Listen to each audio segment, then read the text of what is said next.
Berbicara tentang moda transportasi di IKN, taksi terbang akan menjadi salah satu moda transportasi di Ibu Kota Nusantara. Uji coba taksi terbang menurut rencana akan berlangsung tahun ini. Transportasi ramah lingkungan menghubungkan IKN dengan Balikpapan dan Samarinda. Seperti apa persiapannya? Berikut ini laporan jurnalis Kompas TV Renata Panggalo dan juru kamera Ganiar Febrian.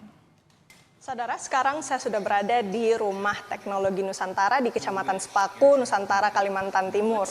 Oke, jadi untuk planning awal kita dalam pembangunan Sky Taxi ini, dia di rutenya untuk 3 kota. Yang pertama ada Balikpapan, yang kedua ada Nusantara, dan yang ketiga ada Samarinda, Mbak. Jadi bisa bolak-balik di kota penyangga itu ya, Mas? Betul, jadi untuk planning awal kita untuk 3 kota itu, tetapi tidak menutup kemungkinan ke depannya misalkan program ini berjalan dengan baik, kita bisa mencakup untuk satu Indonesia. Mohon doanya, Mbak. Oke, Mas Ilham nih yang ketiga, saya juga jadi penasaran cara memesan taksi terbang ini nanti kayak gimana sih? Oke, untuk cara pemesanan dari Sky Taxi ini cukup mudah. Kita kayak bisa membuka aplikasi, nanti ke depannya kita kayak ingin memesan suatu alat transportasi, kita tinggal pencet aplikasinya. Nanti kita, misal contohnya saya ingin terbang nih dari Samarinda ke Balikpapan. Saya ingin pesan Sky Taxi, saya tinggal pesan aplikasinya, nanti kita dijemput oleh mobil. Nanti mobil tersebut akan mengantarkan kita ke lokasi Sky Taxi ini yang berupa hanya helipad aja.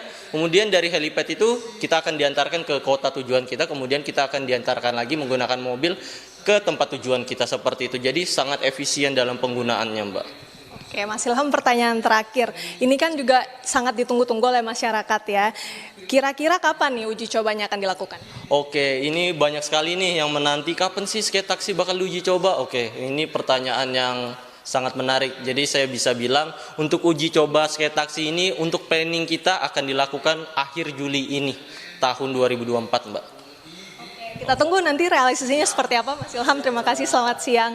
Ya, saudara, itu dia tadi penjelasan yang cukup lengkap terkait dengan bagaimana kemudian taksi terbang ini akan dipergunakan di IKN dan beberapa kota penyangga. Tentu dengan berbahan bakar listrik ini akan sangat ramah lingkungan dan bisa dijadikan transportasi masa depan di kota Nusantara nanti. Juga kita tunggu nanti rencana untuk uji cobanya yang rencana akan dilakukan pada tahun ini. Renata Panggalo, Ganiar Febrian, Kompas TV, Nusantara, Kalimantan Timur. Presiden Joko Widodo menyebut progres pembangunan IKN masih 15%. Salah satu alasan Jokowi menunda kepindahannya ke IKN karena fasilitas penunjang seperti air dan listrik belum tersalurkan sepenuhnya. Progres pembangunan Ibu Kota Nusantara masih sangat panjang. Presiden Joko Widodo menyebut sejumlah kendala seperti air dan listrik membuat Presiden belum berkantor di IKN. Sebelumnya Presiden menargetkan Juli sudah mulai berkantor di IKN. Mudah ya, paling nanti di 17 Agustus ini kalau dihitung semuanya secara keseluruhan itu 15%. Masih memerlukan investasi, masih memerlukan investor dari dalam maupun luar. Jokowi menyebut pada tanggal 17 Agustus mendatang, jika dihitung secara keseluruhan, progres pembangunan IKN masih 15%. Jokowi juga menyebut masih menunggu dan mengejar investasi dari dalam dan luar negeri untuk mempercepat pembangunan IKN. Ruang tidurnya kan baru disiapin, ya kan? Kemudian juga airnya juga dalam proses disiapin. Listriknya juga sebentar lagi masuk, listriknya sudah ada, tapi untuk masuk ke ruang-ruang yang ada kan perlu waktu.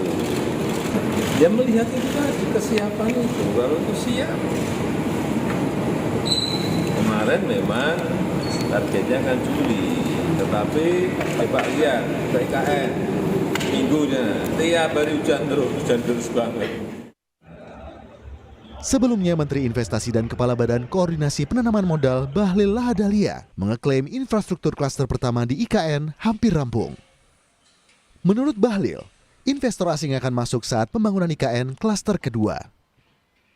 Menyangkut dengan investasi pada klaster pertama, di klaster pertama ini adalah semacam kalau istana itu sarinanya lah ya, sarina menteng, itu semuanya PMDN, semuanya investasinya PMDN. Kenapa PMDN?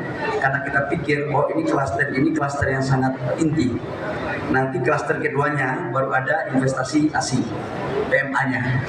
Dan investasi kemarin saya di DPR saya sampaikan bahwa untuk pada klaster pertama totalnya semua PMDN, tidak ada PMA untuk klaster pertama. Nanti klaster kedua baru PMA. Kenapa itu? Karena ini kita ingin klaster pertama karena tempatnya sangat strategis harus dimiliki oleh orang Indonesia semua. Nanti klaster keduanya baru asing. Proyek klaster pertama melalui penanaman modal dalam negeri, meliputi hotel, rumah sakit, restoran, sarana olahraga, dan fasilitas umum lainnya.